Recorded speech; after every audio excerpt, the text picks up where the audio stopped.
พูดอย่างนั้นอย่าคิดในสิ่งที่ไม่ดีนะเราก็ห้ามคนอื่นไม่ได้แม้แต่ตัวเองยังห้ามตัวเองไม่ทำความชั่วได้นี่โยมทั้งหลายจะมายกตัวอย่างนะ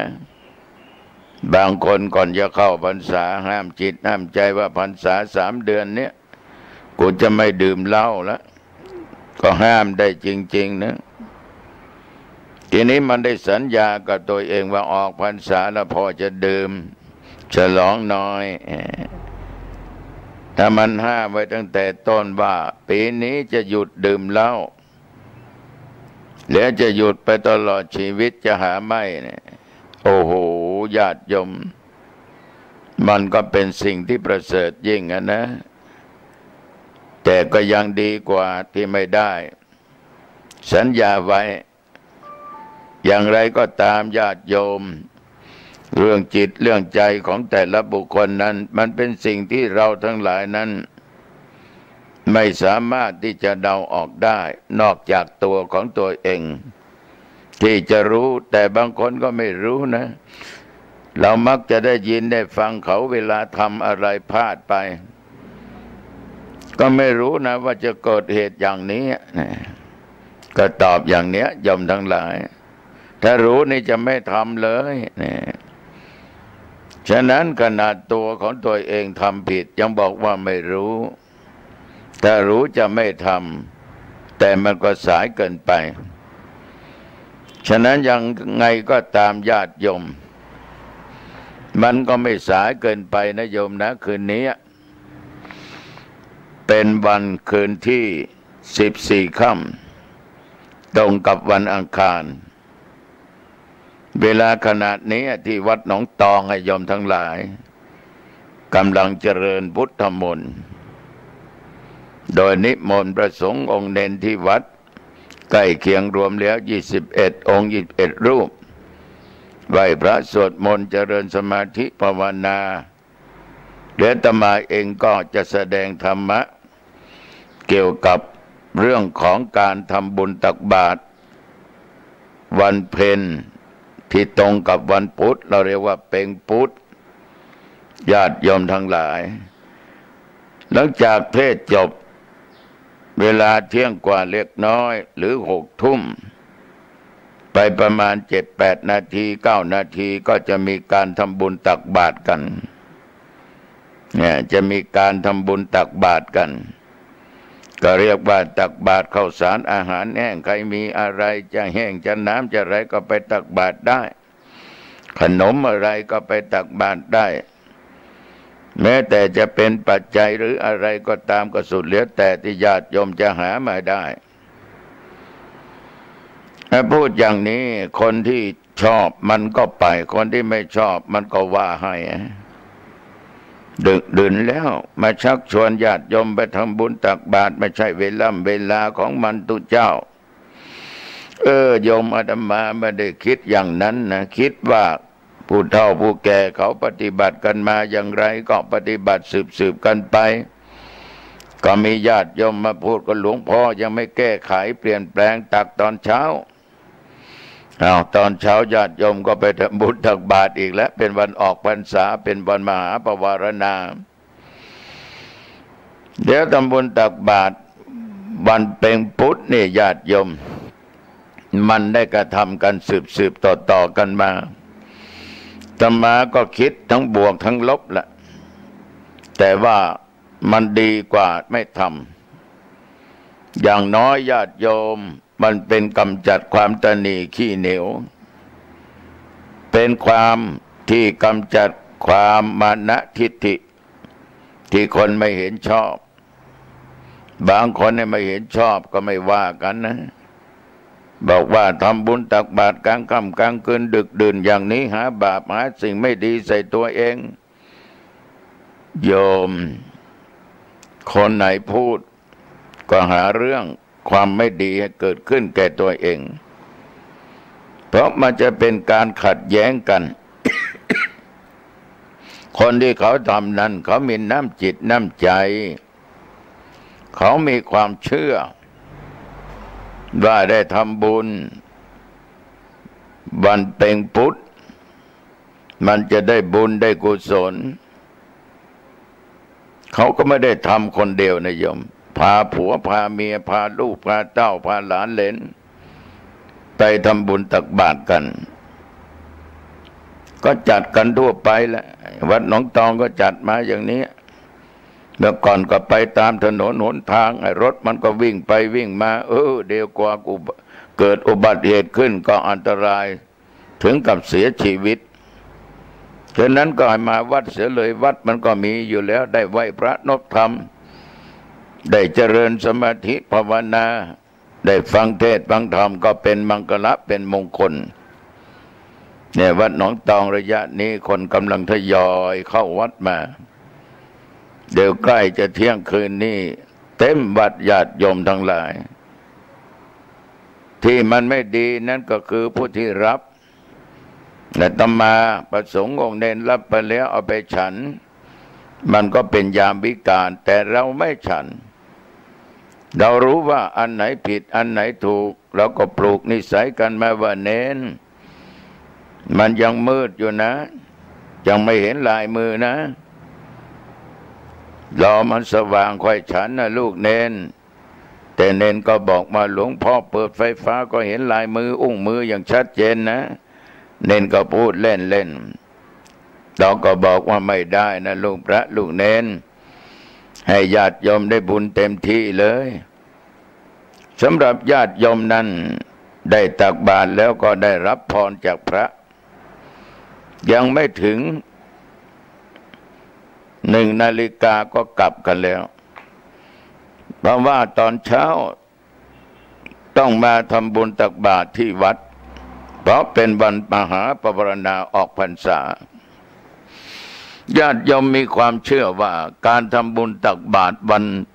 เพ็ญพุธนั่นโยมทั้งหลายเพราะพระมหาเถระพระอุปคุตนั้นมีฤทธิ์มีเดชคงจะดูแลคุ้มครองรักษาได้รับความเมตตาจากพระมหาเถระองค์นี้นี่ญาติโยมทั้งหลายความเข้าใจของชาวพุทธเรามันก็หาที่พึ่งทางใจฉะนั้นไม่ต้องไปว่าอะไรให้กันนะเราไม่ทำก็เฉยไม่ต้องไปว่าเขาไม่ได้ไปลักไปโลภไปโกงเอาของใครมา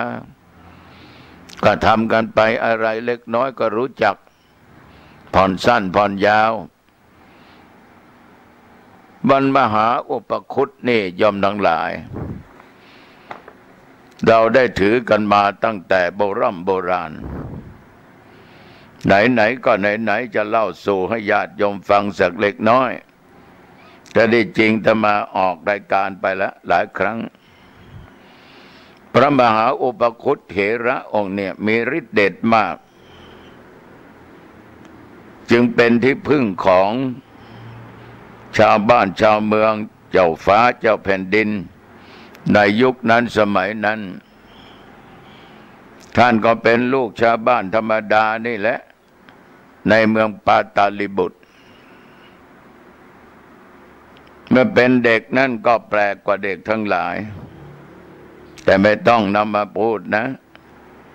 หลังจากเข้าไปบวชแล้วก็มีวิริยะอุตสาหะปฏิบัติอยู่ในศีลในธรรมอยู่ในหลักเกณฑ์ที่ดีจนได้สำเร็จเป็นพระอรหันต์เมื่อเป็นพระภิกษุพระอุปคุตเถระองค์นี้ญาติโยมเรียกว่าอยู่เรือนแก้วกุฏิแก้วท้องทะเลหรือว่าสะดือทะเลนะน้ำทะเลนี่กว้างใหญ่ไพศาลแต่ท่านนั้นน่ะอยู่ที่สะดือทะเลลึกลงไปถึงเวลาท่านก็ขึ้นมาช่วยเหลือชาวบ้านเมื่อได้รับความเดือดร้อนการปฏิบัติของท่านนั้นปฏิบัติดีปฏิบัติชอบขึ้นลงเป็นประจำเมื่อมีเหตุมีภัยเกิดขึ้น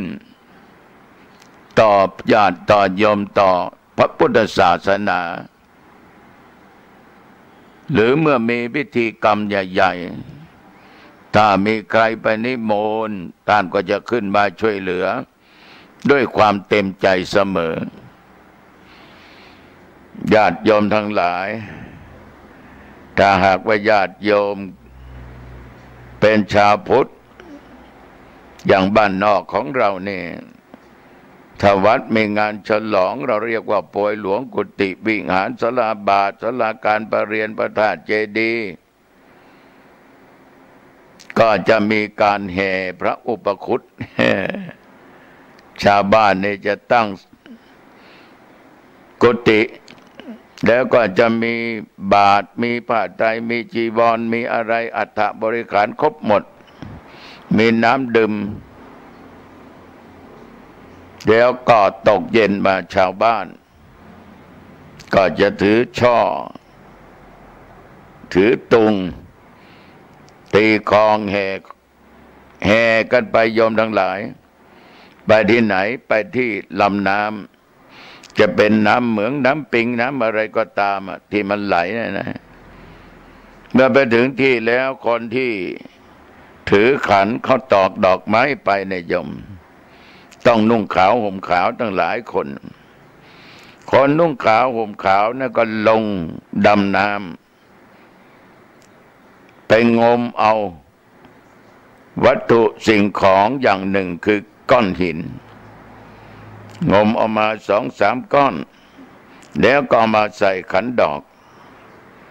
เรียบร้อยก็ตั้งขบวนแห่กลับไปที่วัดก็ไม่ใช่ว่าไปถึงแล้วก็จะไปวางไว้ที่บนกุฏิที่สร้างไว้ไม่ใช่อย่างนั้นต้องกล่าวคำอาราธนาแน่ต้องกล่าวคำอาราธนาอัญเชิญพระมหาอุปคุตเถระเจ้าขึ้นประดิษฐานแล้วขอรักษาความสงบอย่าให้มีพิษมีภัยเกิดเพศภัยอะไรต่างๆนานาเกิดขึ้นได้นี่มันเป็นความเชื่อที่เราทั้งหลายนั้นได้ปฏิบัติกันมาเราจะไปห้ามเขาว่าอย่าทำนั้นไม่ได้ก็เห็นว่ามันไม่ได้เสียหายอะไรเห็นว่าอย่างน้อยก็ยังนึกถึงภัยอันตรายต่างๆว่าถ้ามันเกิดขึ้นแล้วมันจะอันตรายพระอุปคุตนี่แหละสามารถที่จะปกป้องคุ้มครองรักษาเดินผ่านไปมาก็ยกมือไหว้จะทำชั่วก็กลัวเพราะพระอุปคุตท่านมีฤทธิ์มีเดชท่านมีฤทธิ์มีเดชฉะนั้นญาติโยมเมื่อมีภัยต่างๆเกิดขึ้นแก่ศาสนาแก่บ้านแก่เมืองถ้ามีคนไปนิมนต์นี่ท่านก็จะขึ้นมาพระเถระองค์นี้สำคัญในสมัยพระเจ้าอโศกมหาราชเนี่ยซึ่งพระองค์ท่านเป็นผู้นำกองทัพธรรมแผ่กระจายไปทั่วโลกเป็นที่รู้จักของคนทุกคนทีนี้ญาติโยมท่านพระเจ้าอโศกมหาราชนี่เห็นพระเถระเปี่ยมไปด้วยพุทธานุภาพและมีฤทธิ์มีเดชเกรียงไกรเพราะชาวบ้านก็มาเล่าสู่ให้ฟังสามารถ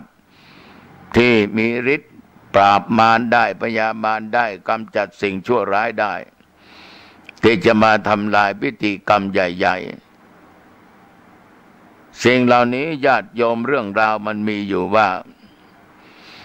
เมื่อประมาณปลายพุทธศตวรรษหลังพุทธเจ้านิพพานณนครปาตลิบุตรราชธานีปัจจุบันนี้เขาเรียกว่าปัตตะภาคใต้ของอินเดียในยุคนั้นสมัยนั้นพระเจ้าอโศกมหาราชท่านนั้นเคารพนับถือเอาพระพุทธพระธรรมพระสงฆ์เอาเรื่องศีลเรื่องธรรมเอาเรื่องศาสนาเป็นเรื่องใหญ่พระเจ้าอโศกมหาราชครองราชสมบัติเลื่อมใสในพระพุทธศาสนาเป็นอย่างยิ่งท่านได้กล่าวว่า พระเจ้าอโศกมหาราชมีศรัทธาเลื่อมใสจริงๆสร้างวิหารสร้างพระสถูปมากมายสร้างไปทั่วทั้งชมพูทวีปสร้างสถูปเจดีย์นี่ถึง 84,000 องค์นะโยมนะ 84,000 องค์ทีนี้ก็เสาะหาค้นคว้าหาอย่างพระบรมสารีริกธาตุเพื่อว่าจะได้นำไปบรรจุในสถูปที่พระองค์ทรงสร้างไว้ทั้ง 84,000 องค์วัดหนองตองเนี่ยโยมทั้งหลายก็เพิ่งจะสร้างเจดีย์โดยมีโยมแม่จันฟองกิ่วแก้วนะศิษย์ของหลวงปู่ครูบาทองหรือหลวงพ่อพระพรหมมงคลคุณแม่พร้อมกับลูกกับหลานทั้งชายทั้งหญิงนั้นตั้งความปรารถนาจะสร้างเจดีย์ถึง12 หลังที่วัดหนองตองเป็นหลังที่7รู้ข่าวว่าหลังที่8ที่9ก็เกิดขึ้นแล้วเจดีย์หลังนี้ญาติโยมทั้งหลายก็มีญาติโยมร่วมก็กะสร้างประมาณ 4-5 เดือนเสร็จอาตมาก็จะอบรมสมโภชวันที่18 กุมภาพันธ์ 2562วันที่19ก็จะให้ญาติโยมแห่ต้นกวดทานร่วมทำบุญก็ทำไปตามประเพณีที่เราปฏิบัติกันมาเมื่อถึงคราวนั้นมคณนายกตลอดจนคณะกรรมการญาติโยมผู้เฒ่าผู้แก่ทั้งหญิงทั้งชายก็คงจะได้แห่อาราธนาพระอุปคุตมารักษางานเราเป็นเจ้าอาวาสจะไปห้ามว่าอย่าทำนะอย่าทำเป็นเรื่องงมงายก็ไม่ได้เพราะจิตใจของทุกคนนั้นต้องการความสุขความสงบเราก็ไม่รู้ว่าพระมหาเถระอุปคุตองค์นี้ท่านสถิตอยู่ที่ไหนแต่ด้วยเกียรติด้วยการที่ได้ยินได้ฟังปฏิบัติมาสืบต่อกันมาว่าท่านมีฤทธิ์สามารถปราบมารได้ทั้งนั้นทีนี้ญาติโยมทั้งหลายพระเจ้าประเสนทิโกศลเนี่ยพระเจ้าอโศกมหาราชนี่ขอโทษก็จะจัดงานอบรมสมโภชฉลองพระสถูปเจดีย์ทั้งหมด 84,000 พระธรรม84,000 พระสถูปนั้นก็นับว่าเป็นงานอันยิ่งใหญ่โยมทั้งหลายไม่มีงานใดๆจะมาเทียบได้กำหนดการจัดงานอบรมสมโภชฉลองนั่นโยม7 ปี 7 เดือน 7 วันเมื่องานมันมีนานอย่างนี้เพื่อให้งานฉลองสมโภชเป็นไปด้วยความเรียบร้อยปราศจากอุปสรรคโยมทั้งหลายก็มานึกว่างานเนี่ยคนคงจะเยอะมาร่วมบุญร่วมกุศลกลัวอย่างเดียวกลัวภัยวิบัติจะเกิดขึ้นกลัวมารทั้งหลายจะมารบกวนงานของพระองค์ญาติโยมทั้งหลายพระเจ้าอโศกมหาราชนี่ท่านก็ได้ไปพบกับพระสงฆ์อันเป็นพระมหาเถระ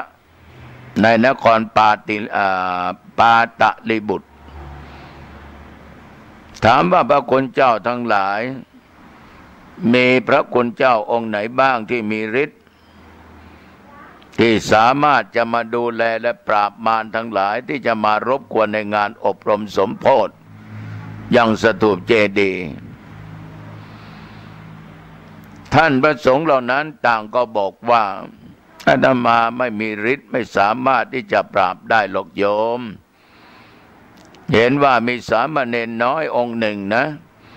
อายุได้7 ปีมีฤทธิ์มากพระเจ้าอโศกมหาราชโยมทั้งหลายก็ดีใจขอให้พระสงฆ์ทั้งหลายนิมนต์เอาเณรน้อยองค์นี้ ทีนี้พระสงฆ์ทั้งหลายเมื่อนิมนต์เน้นก็ไม่รับคิดว่าตัวเองคงสู้มารไม่ได้ก็จึงแต่งตั้งให้พระสงฆ์เป็นตัวแทน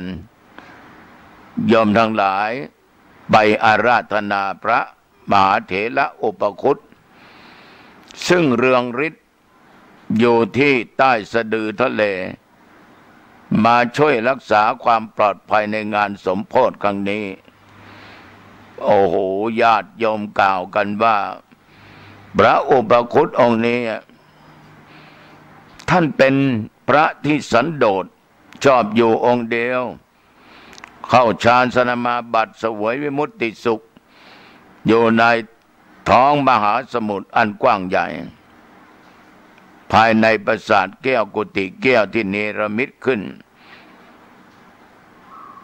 จะออกจากสมาบัติเหาะขึ้นมาบิณฑบาตในโลกมนุษย์ก็ในวันพุธเท่านั้นเองทีนี้ญาติโยมทั้งหลายในครั้งนี้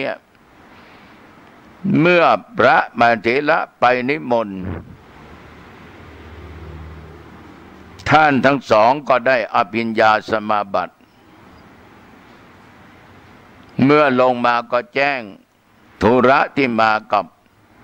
พระมหาเถระอุปคุตได้รับทราบว่าบัดนี้พระเจ้าอโศกมหาราชได้สร้างสถูปเจดีย์ขึ้นแล้วจะจัดงานฉลอง7 ปี7 เดือน7 วันก็กลัวพญามารจะมารบกวนงานฉลองพระสถูปเจดีย์ท่านพระเจ้าอโศกมหาราช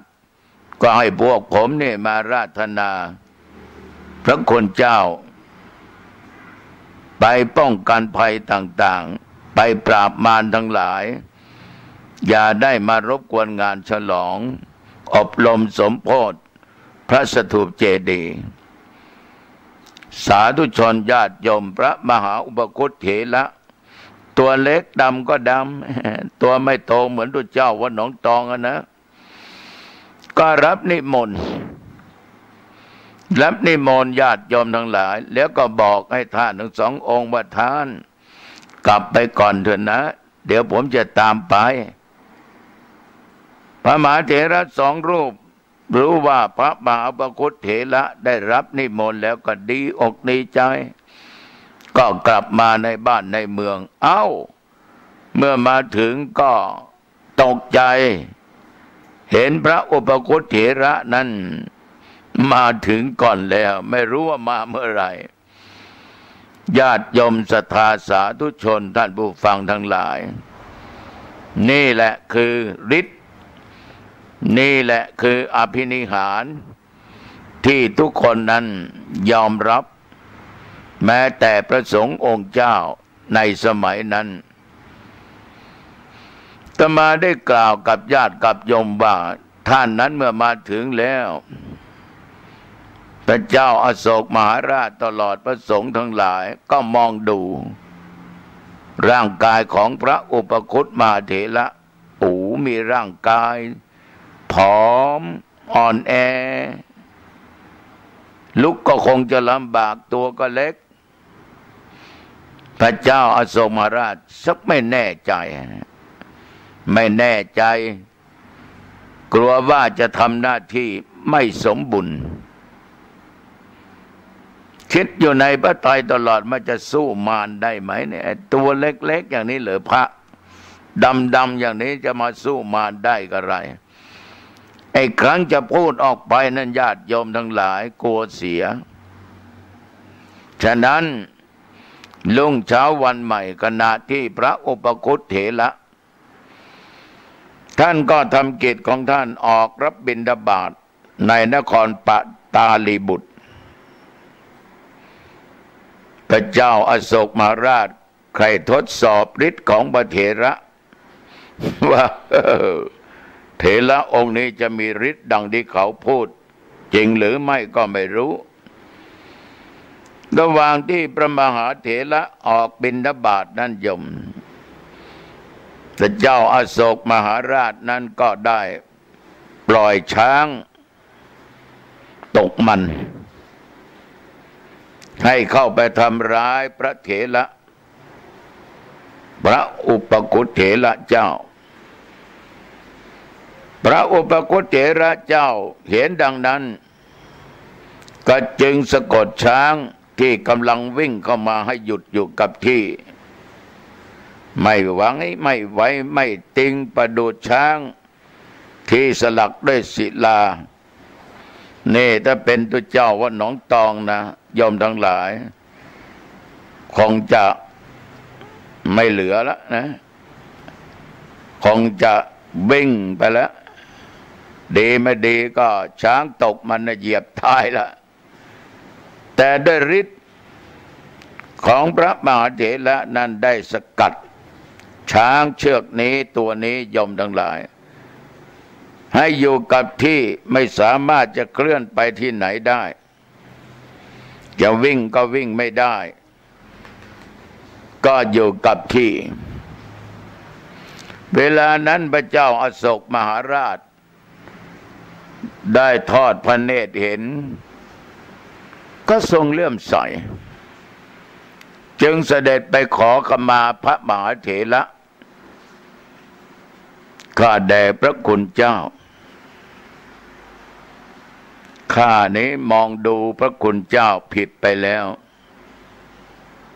เห็นพระคุณเจ้าตัวเล็กๆดำๆนึกว่าพระคุณเจ้าคงสู้ช้างไม่ได้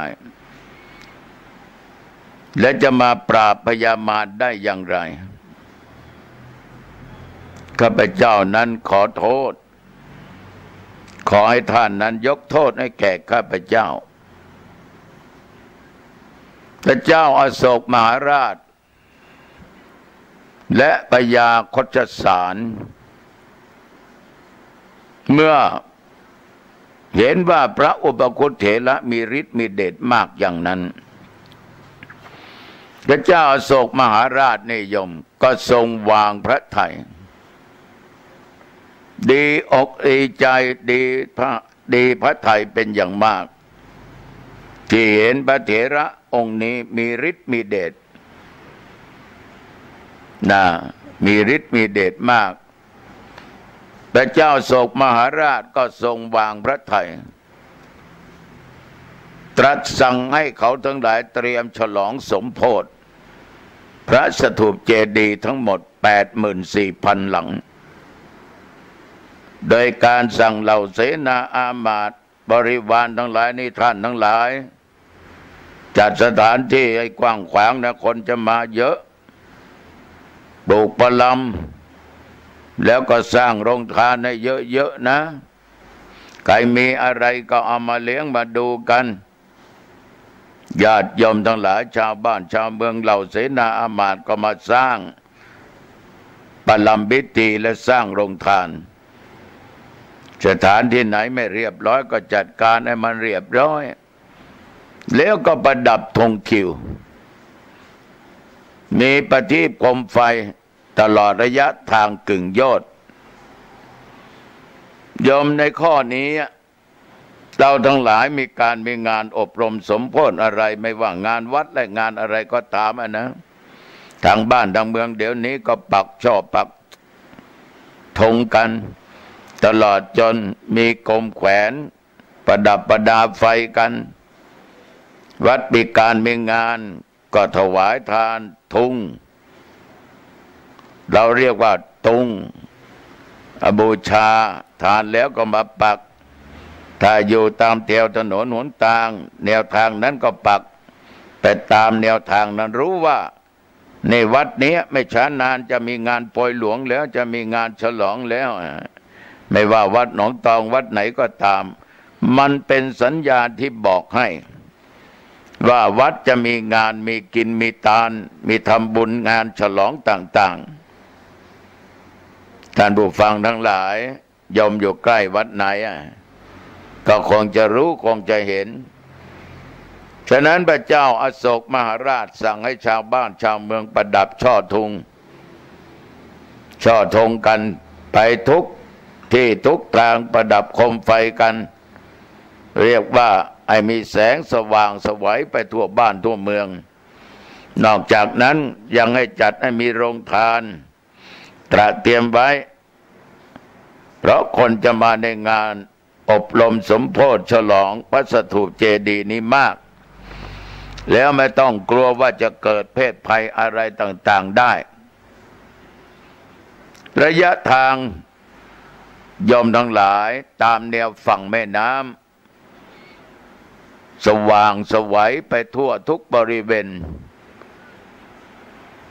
ฤกษ์งามยามดีตามที่กำหนดไว้ก็มาถึงได้นิมนต์พระสงฆ์ขิณาสพและพระสงฆ์ปุถุชนทั้งที่สำเร็จเป็นพระอรหันต์เป็นปริยะและธรรมดาตลอดจนพุทธศาสนิกชนทั้งในนครปาตาลีบุตรและต่างแดน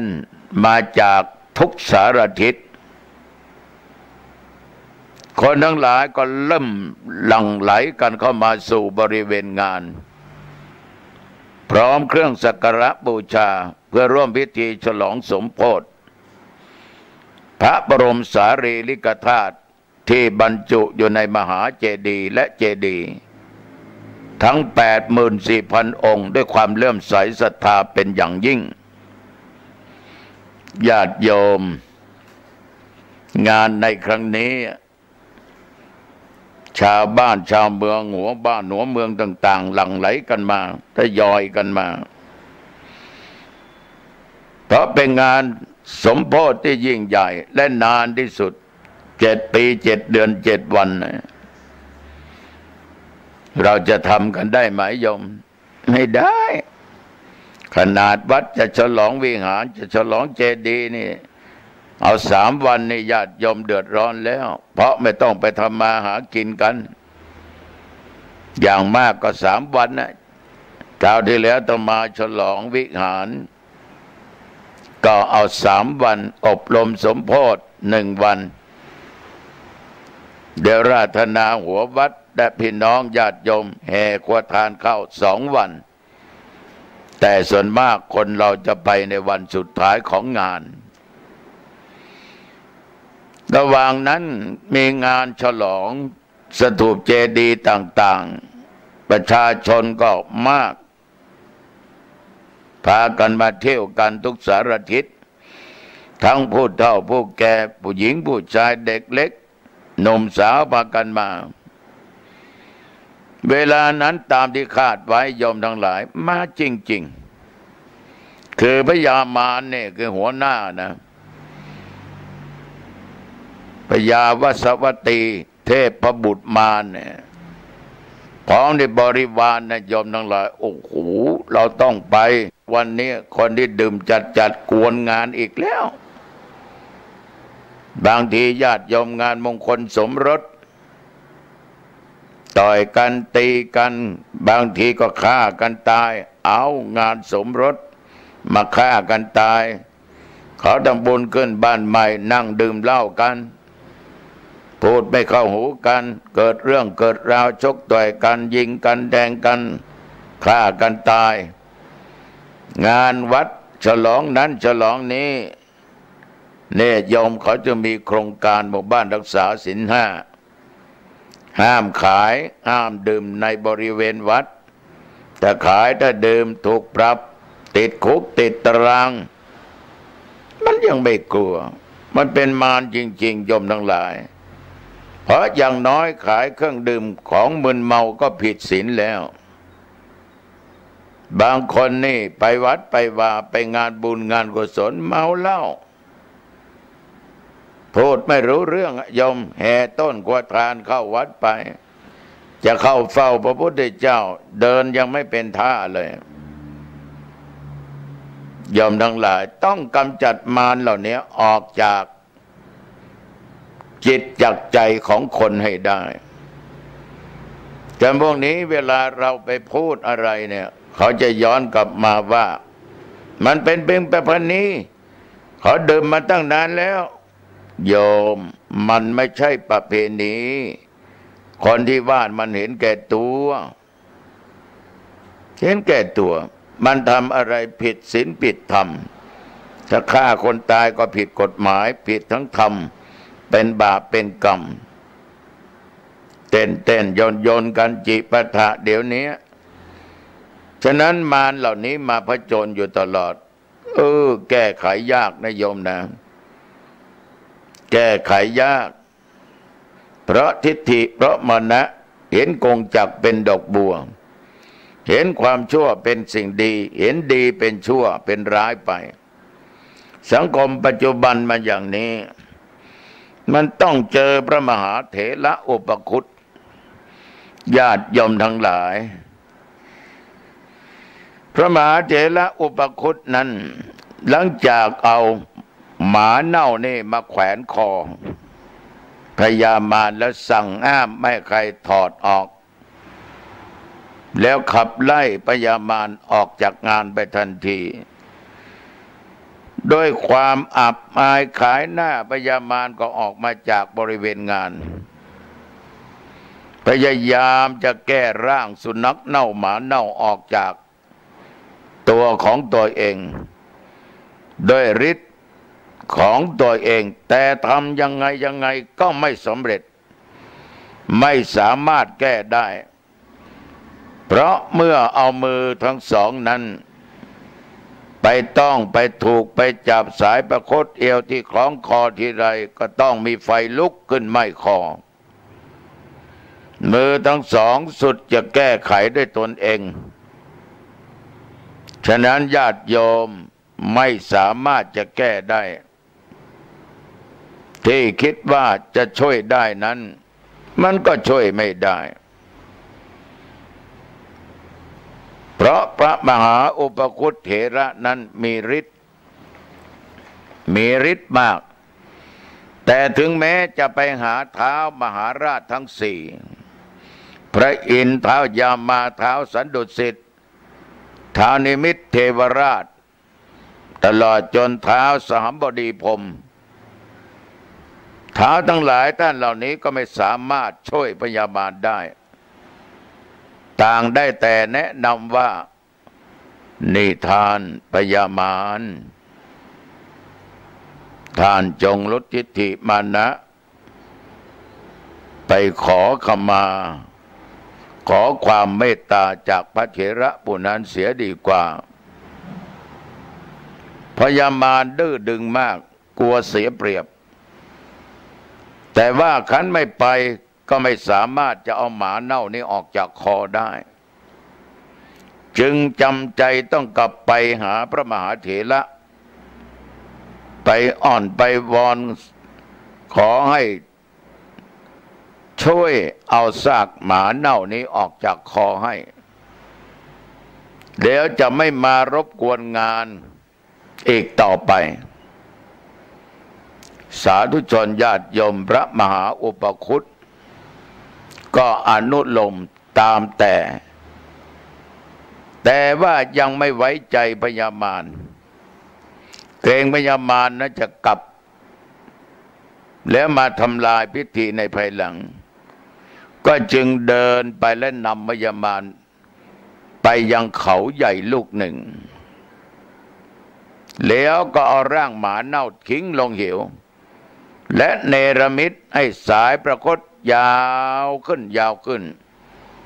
พันคอพญามารไว้กับลูกเขาลูกนั้นพร้อมทำแจ้งว่านี่พญามารเมื่อเสร็จพิธีฉลองสมโภชพระมหาเจดีย์สิ้นสุดลงแล้วก็จะแก้โซ่ออกนะปล่อยพญามารเป็นอิสระนะ7 ปี 7 เดือน 7 วันเนี่ยทนหน่อยนะ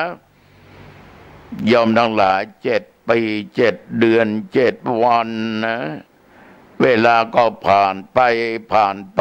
ตามที่ตกลงกันการจัดงานสมโภชก็สำเร็จลุล่วงไปด้วยดีพระอุปคุตเถระจึงกลับมาหาพญามารโดยแอบอยู่อ่างๆเพื่อฟังเสียงพญามารว่าละพยศร้ายหรือยังพญามารนั่นนะเมื่อจากทิพย์พิมานอันบรมสุขมารับทุกขเวทนาอย่างนี้ ก็ยอมละประยศอันเลวร้ายที่มีในสันดานหวนนึกถึงคุณแห่งพระพุทธโคดมพยายามมารกล่าวสดุดีในความเมตตากรุณาของพระพุทธเจ้าเป็นมารเนี่ยก็ยังมีจิตใต้สำนึกได้นะโยมนะในเรื่องที่ทรงมีมหากรุณาธิคุณอันยิ่งใหญ่ว่าทรงบำเพ็ญสิ่งอันเป็นที่สุดหาไม่ได้เป็นที่พึ่งพำนักแก่สัตว์โลกทั้งมวลในการละทุกเมื่อพระองค์นั้นเป็นผู้ประเสริฐผู้เสมอเหมือนไม่ได้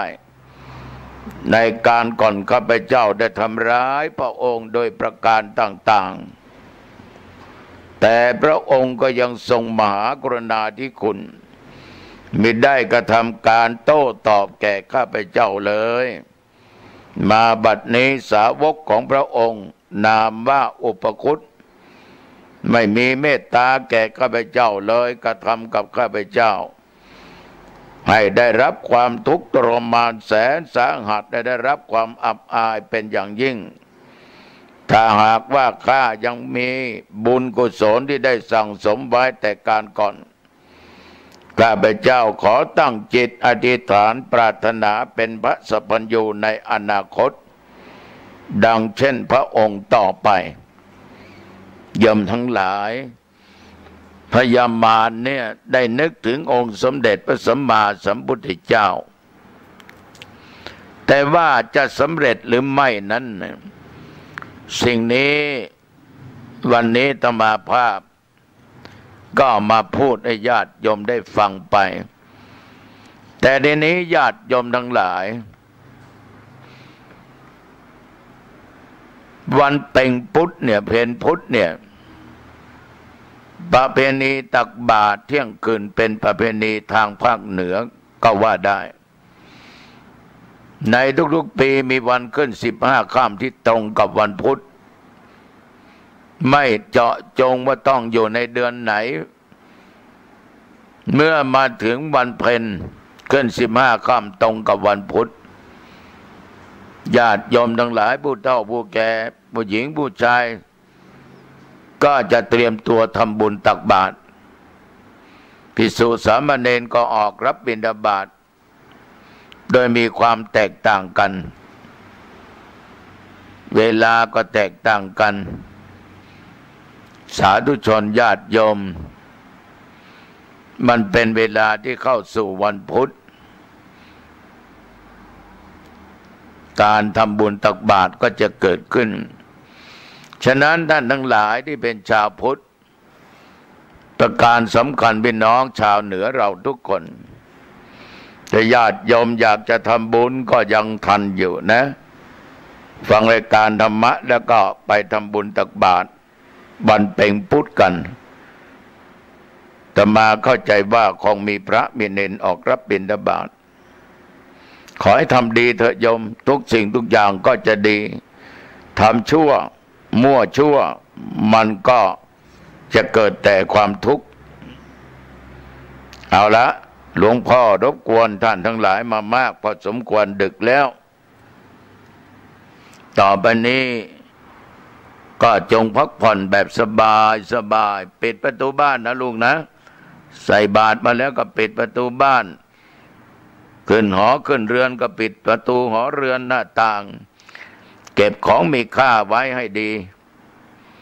อาบน้ำอาบท่าเรียบร้อยเปลี่ยนผ้าเปลี่ยนอะไรเรียบร้อยดับฟืนดับไฟปิดสวิตช์ไฟฟ้ามีห้องพระก็ไหว้พระไม่มีห้องพระก็เอาห้องนอนนั่นแหละกราบพระพุทธกราบพระธรรมกราบพระสงฆ์กราบบิดามารดากราบครูบาอาจารย์ยอมทั้งหลายไหว้พระสวดมนต์เจริญสมาธิภาวนาพอสมควรเสร็จแล้วก็แผ่เมตตาให้ผู้มีพระคุณทั้งหลายอันมีบิดามารดาพ่อแม่ญาติพี่น้องสรรพสัตว์ทั้งหลายแม้แต่สามีภรรยาที่จากกันไปก็แผ่เมตตาและแผ่เมตตาแก่ตัวเองด้วยนะลุงนะทบทวนดูศีล 5 ปานาไม่ฆ่าอธินาไม่ลักกาเมไม่ประพฤติผิดในกามมุสาไม่พูดเท็จสุราไม่ดื่มของมึนเมาไม่เอาสิ่งเสพติดยาบ้ายาม้าอะไรใดๆทั้งสิ้นลูกหลับให้สบายนะตื่นมาก็ให้สบายนะอายุวันโนสุขังพลังพบกันใหม่โอกาสหน้าเจริญพร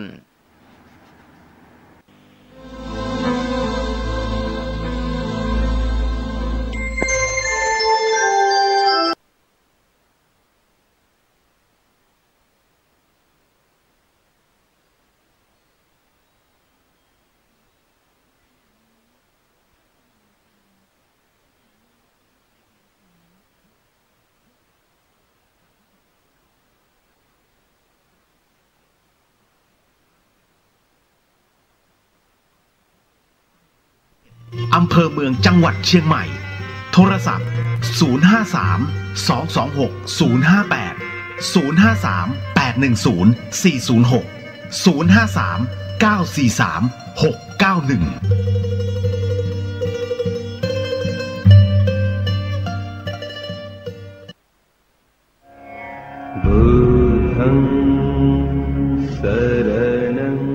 บางคนไม่เชื่อ